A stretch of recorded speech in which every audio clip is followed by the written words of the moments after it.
दोस्तों अगर मैं आपसे एक क्वेश्चन पूछूं कि आपको रॉयल एनफील्ड क्यों पसंद है, तो आप जाहिर सी बात बोल रहे हैं कि यार ये बाइक एक बहुत ही यूनिक बाइक है। आप इस शब्द का यूज़ कर रहे हैं कि ये बहुत एक यूनिक बाइक है। यूनिक क्यों है? क्योंकि अगर हम इसका लुक देखें तो काफ़ी देसी लुक आता है और उसके साथ साथ ये बाइक काफ़ी पावरफुल है, मतलब मस्कुलर फीलिंग आती है इसे चलाने में। साथ साथ इसका जो इंजन का साउंड है वो काफ़ी एकदम एक धमाकेदार है। जो दुक दुक वाला साउंड आता है वो आपको एकदम मतलब दिल से कनेक्ट हो जाता है। तो दोस्तों यहाँ पर मेन जो बात आता है बात करने वाला वो ये है कि इसमें जो आपका इंजन का साउंड आता है, जो दुक दुक करके जो रॉयल एनफील्ड के इंजन का साउंड आ रहा है, ये आखिर आता क्यों है? आपने बहुत सारी बाइकों देखे होंगे जैसे 100 सीसी की या फिर हायर सीसी की भी देखा जाए तो आप 400 सीसी की डोमिनार को देख लीजिए तो आपको उसमें तो ऐसा कोई भी साउंड नहीं देखने को मिलता। उसके बावजूद भी और भी बहुत सारी हायर सीसी की गाड़ियां हैं। आपका 1000 सीसी की भी गाड़ियां होती है, 1200 सीसी की गाड़ियां होती है, बहुत सारी गाड़ियां होती है। बट दोस्तों आपको जो रॉयल एनफील्ड वाले में जो साउंड देखने को मिलता है वो आपको नॉर्मल किसी भी बाइक में देखने को मिलता है। तो दोस्तों इस वीडियो में हम जानने वाले हैं कि आपको ये साउंड क्यों देखने को मिलता है, एकदम बेसिकली मतलब पूरे टेक्निकल तरीके से कि ये साउंड आके प्रोड्यूस होने का कारण क्या है। तो दोस्तों वीडियो बहुत इंटरेस्टिंग होने वाला है, पूरा देखिएगा। ज़्यादा टाइम वेस्ट करते वीडियो को शुरू करते हैं। मैं आशुतोष, आप सभी का स्वागत है मेरे यूट्यूब चैनल पे। अब दोस्तों यहाँ पर मैं स्टार्टिंग में आपको एक कमाल की एक चीज़ बताने वाला हूँ जो कि आप ध्यान से सुनेगा इस बात को। अगर हमें स्ट्रोक के बारे में बात की जाए, बाइक में एक स्ट्रोक नामक एक चीज़ होती है जो कि आपको इंजन में देखने को मिलता है। आप फोटो में देख सकते हैं कि स्ट्रोक होता क्या है। तो अगर मैं बोलूँ कि डोमिनार 400 और रॉयल एनफील्ड 350 क्लासिक में सबसे बड़ा इंजन किसका, मतलब किसका सीसी हायर है? जाहिर सा यार आप बात बोले कि भाई साहब 400 सीसी की डोमिनार है तो डोमिनार का इस इंजन बड़ा है। एग्जैक्टली आपने एकदम सही बात बोला, 400 सीसी की डोमिनार है तो उसका इंजन ज़्यादा बड़ा होगा। तो अब आप यहाँ पर अंदाजा लगाइए कि स्ट्रोक किसका बड़ा होना चाहिए। तो आप ये बोलें कि यार डोमिनार 400 का स्ट्रोक बड़ा होना चाहिए बिकॉज वो बड़े सीसी की गाड़ी है, सारे अंदर के पार्ट्स बड़े होंगे। पर दोस्तों मैं आपको एक बात बताना चाहूंगा, आप इसे प्रैक्टिकल खुद भी गूगल पे जरूर सर्च कीजिएगा। आप एक बार टाइप जरूर कीजिएगा कि stroke size of royal Enfield, तो आपको वहां पर 90 mm से शो करेगा। बट अगर यही आप डोमिनार 400 का स्ट्रोक साइज को देखेंगे तो आपको वहां पर 60 mm शो करेगा। मतलब आप एकदम मतलब सोचिए कि यहाँ पर कितना बड़ा एक डिफरेंस देखने को मिलता है हमें रॉयल एनफील्ड 350 के और डोमिनार 400 के स्टॉक के बीच में, जबकि हमें 400 जो डोमिनार 400 है उसका सीसी हायर है। तो दोस्तों यहाँ पर हम एक बात तो समझ पा रहे हैं कि हमें रॉयल एनफील्ड में एक बड़ा स्ट्रोक देखने के लिए मिल रहा है। और बेसिकली अगर मैं डायरेक्टली कहूँ बिना बातचीत घुमाए तो ये जो बड़ा स्ट्रोक है इसी के कारण दोस्तों यहाँ पर इसमें ये दुक दुक वाली साउंड आती है। बट अब आप बोलेंगे कि भाई साहब मतलब समझे नहीं, ये स्ट्रोक बड़ा है तो दुक दुक साउंड मतलब क्या, आप कहना क्या चाहते हो आप बताते हैं।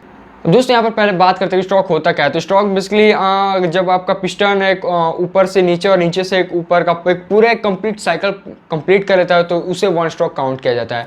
तब दोस्तों यहाँ पर बात आती है कि अगर हमने जैसे कि रॉयल एनफील्ड का स्ट्रोक देखा तो जाहिर सा बात है कि इसकी सीसी कम है। मतलब मान के चलिए कि इतना कोई बड़ा इंजन है, एक स्क्वायर है तो वो इतना ही बड़ा रहेगा। और अगर इसमें एक मतलब इसका एक फिक्स वॉल्यूम हो गया, लेकिन अगर मैं बोलूं कि नहीं यार मैं इसका एक लंबा बड़ा स्ट्रोक देना चाहता हूं तो मैं क्या करूंगा, इसे ऐसे दबा दूंगा। अब मैं इसे जैसे ही दबाऊंगा तो जाहिर सा बात है अगर ये इधर से दब रहा है तो ऊपर और नीचे से उठेगा भी तभी तो, क्योंकि यार देखो यहाँ पर वॉल्यूम मेंटेन रहना चाहिए। समझ रहे हो ना, थोड़ा सा साइंटिफिक बात है, वॉल्यूम आपका मेंटेन रहना चाहिए। तो यहाँ पर एक्जैक्टली हो क्या रहा है कि आपका ये जो स्ट्रोक का साइज ये काफी ज्यादा लंबा हो जा रहा है। मतलब अगर हम इसके डायमीटर के चौड़ाई के हिसाब से देखा जाए तो आपको लंबा में काफी ज्यादा देखने को मिलेगा। लेकिन अगर हम यहीं पर डोमिनार 400 की बात की जाए तो आपको इसके स्ट्रोक का साइज मतलब ऐसा बात नहीं कि आपको बहुत ज्यादा लंबा देखने को मिलेगा। हालांकि इसके अंदर का वॉल्यूम रॉयल एनफील्ड वाले स्ट्रोक से ज्यादा होगा, बट यहाँ पर दोस्तों इसकी जो बनावट रहेगी वो उतनी ज्यादा लंबी नहीं रहेगी। अब दोस्तों इस बनावट के वजह से होता क्या है कि अगर एक लंबे स्ट्रोक है, मान के चले कि रॉयल एनफील्ड में आपको जो स्ट्रोक देखने को मिला वो लंबा है, तो यहाँ पर जो इसको पूरा जो मतलब एक साइकिल कवर करने में जो टाइम लगेगा, मतलब आपका ऊपर से नीचे जाने में, नीचे से ऊपर जाने में, वो ज्यादा लगेगा आपको डोमिनार 400 के मुकाबले। तो जाहिर सा बात यहाँ पर है कि टाइम ज्यादा कंज्यूम हो रहा है। अब दोस्तों मैं यहाँ पर आपको बताना चाहता हूँ कि रॉयल एनफील्ड का अगर हम एक स्ट्रोक की बात की जाए, अप से डाउन और डाउन से अप मूवमेंट को हाफ सेकंड लगते हैं। मतलब एकदम आइडल में अगर आप इसे रखते हैं तो एकदम आइडल एक्सेलरेट ज्यादा नहीं करेंगे, तब यहाँ पर दोस्तों आपको ऐसे ही यहाँ पर इसकी टाइमिंग देखने के लिए मिलती है। तो दोस्तों यहाँ पर सबसे पहला कारण जो होता है वो ये होता है कि इसकी जो इतनी जो लंबा टाइम लग रहा है उसके वजह से जो रॉयल एनफील्ड के जो अंदर से जो साउंड आती है वो काफी क्लियर नोट आपको सुनाई देती है। मतलब एक बहुत ही क्लियर नोट आती है, क्योंकि यहाँ पर जो इंजन का जो मूवमेंट है बहुत ज्यादा स्पीड नहीं है और वो झरझराहट की आवाज नहीं आती है, तो यहाँ पर आपको क्लियर नोट सुनाई देता है। तो यहाँ पर ये होता है कि दुक दुक थोड़ा बहुत तो हर ही बाइक में आपको सुनाई देता है, क्योंकि सभी बाइक में कंबशन होता है, बट इसमें आपको थोड़ी ज्यादा क्लियर नोट सुनाई देती है। उसी के साथ साथ दोस्तों यहाँ पर और एक पॉइंट है, वो ये है कि अगर आपका यहाँ पर जो स्ट्रोक है वो अगर उसका लंबा साइज है। तो यहाँ पर होता क्या है कि जब पिस्टन नीचे से ऊपर आता है तो जो गैस का जो प्रेशर बनता है वो काफ़ी ज़्यादा बनता है। और दोस्तों जाहिर सा बात है कि जब आपका पिस्टन पूरे अपवर्ड मूवमेंट में चला जाएगा उस टाइम यहाँ पर गैस रिलीज होता है। तो दोस्तों एग्जैक्टली होता क्या है कि जैसे ही आपका यहाँ पर वाल्व ओपन होता है आपका गैस निकलने के लिए, तो दोस्तों यहाँ पर एक बहुत तेज सा आपको साउंड सुनने के लिए मिलता है, बिकॉज यहाँ पर इंजन में मतलब काफ़ी ज़्यादा प्रेशर बन जाता है। और दोस्तों अगर आपको ये प्रेशर महसूस करना है तो मैं आपको एक प्रैक्टिकल एग्जांपल देता हूँ। आप किसी भी एक नॉर्मल बाइक के या फिर एक रॉयल एनफील्ड, मान के चलिए एक रॉयल एनफील्ड बाइक है, वो आपसे लगभग 30 से 40 फीट के या फिर 50 फीट भी दूर है, और अगर उसका साइलेंसर आपके चेहरे की तरफ या फिर हाथ स्क्रीन वगैरह पर कहीं की तरफ भी है, और अगर उसका राइडर रेस देता है तो आप देखिएगा आपको काफ़ी ज़्यादा मतलब ऐसे लगेगा कि साइलेंसर आपके इतने सामने और आपको हवा फील होगा।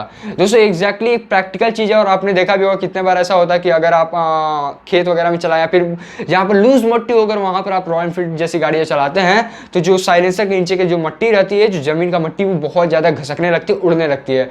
तो इससे आप पता कर सकते हैं कि मतलब उसमें प्रेशर कितना ज़्यादा होता है कि इतना दूर से भी हमें प्रेशर लगता है। और दोस्तों यही रीज़न है कि जैसे हम इसमें साइलेंसर वगैरह पर मॉडिफिकेशन करवाते हैं तो साउंड काफ़ी ज़्यादा बढ़ जाता है। आप साइलेंसर दूसरे भी बाइक्स में चेंज करवाते हैं, बट इस लेवल का आपको रॉयल एनफील्ड वाला फील देखने के लिए नहीं मिलता है। तो दोस्तों यही कुछ रीजंस थे जिसके वजह से आपको रॉयल एनफील्ड में दुग वाली साउंड देखने के लिए मिलती है। तो दोस्तों यहाँ पर बेसिकली कंक्लूजन में यह निकल कर आता है कि इसके लॉन्ग स्ट्रोक के कारण कुछ यहाँ पर मैकेनिकल चेंजेस लेते हैं, जैसे कि आपका पिस्टन का अप और डाउन मूवमेंट में टाइम ज़्यादा लगता है, उसके साथ साथ प्रेशर बिल्डअप ज़्यादा होता है, जिसके कारण जो दोस्तों कंबशन होता है वो क्लियर नोट के साथ काफ़ी हाईली प्रेशर गैस रिलीज करता है, जिसके कारण ये दुग वाला साउंड आपको रॉयल एनफील्ड में देखने के लिए मिलता है। तो दोस्तों आशा करना वीडियो आपको अच्छा लगा। अगर भाई साहब चैनल पे नए होते हैं सब्सक्राइब करके जाना। मिलेंगे अगले वीडियो पे और अच्छे टॉपिक साथ है, तो अपना ध्यान रखें।